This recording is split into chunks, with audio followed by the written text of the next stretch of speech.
మన దేశం నుంచి వెళ్ళే యుద్ధ విమానాలని పాకిస్తాన్ కూల్చేసిందట. సరే ఆ బొమ్మలు చూపెట్టరా అని అడిగితే, మా దేశంలో కూలలేదు భారతదేశంలోనే కూలినాయి అన్నారు. పోనీ వాళ్ళ దేశంలో కూలితే శాటిలైట్ పిక్చర్స్ ఏమైనా ఉన్నాయా? మీ దేశంలో ఉన్నటువంటి యుద్ధ స్థావరాలని పేల్చిన శాటిలైట్లు ఆడు చూపెడుతున్నారు. మీ దేశంలో ఉన్నటువంటి ఉగ్రవాద స్థావరాలను పేల్చేసిన వీడియోలు ఆడు చూపెడుతున్నారు. మీరేం చూపెడతారంటే, అబ్బాయి ఏం చూపెక్కర్లేదు, వాళ్ళ సోషల్ మీడియాలో మా సోషల్ మీడియాలో వస్తుంది కదా అదే సాక్ష్యం అని చెప్పిన వెర్రి వెంగళప్ప దేశం పాకిస్తాన్. దాన్ని నమ్మి కాదు, దాన్ని తెలిసినా కూడా ఆ తప్పుని ప్రొజెక్ట్ చేసుకుంటూ చైనా మీడియా, అమెరికా మీడియా కలిపి నాటకాలు ఎట్లా ఆడతారన్నది చూసాం. ఇప్పుడు వీళ్ళు ఎలాంటి స్థాయికి దిగజారిపోయారంటే, ఆపరేషన్ సింధూర్ టైంలోనంటే భారతదేశంలో మొత్తం నెట్వర్క్ని హ్యాక్ చేసేసారట. రైల్వేలు, యూనివర్సిటీలు, హాస్పిటల్స్, ఎలక్ట్రిసిటీలు మొత్తం వాళ్ళ హ్యాకర్ల చేతిలోకి వెళ్ళిపోయినాయంట.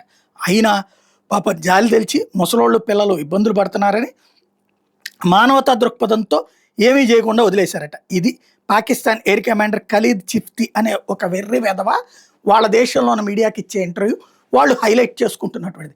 వాడి ఎయిర్ బేసులు కాపాడుకోలేకపోయాడు, వాళ్ళ యుద్ధ విమానాలు కూలిపోయినాయి, వాళ్ళకి సంబంధించినటువంటి F-16 లాంటి అమెరికా ఇచ్చిన వాటిని కూడా ఏమీ పీక్కోలేకపోయారు.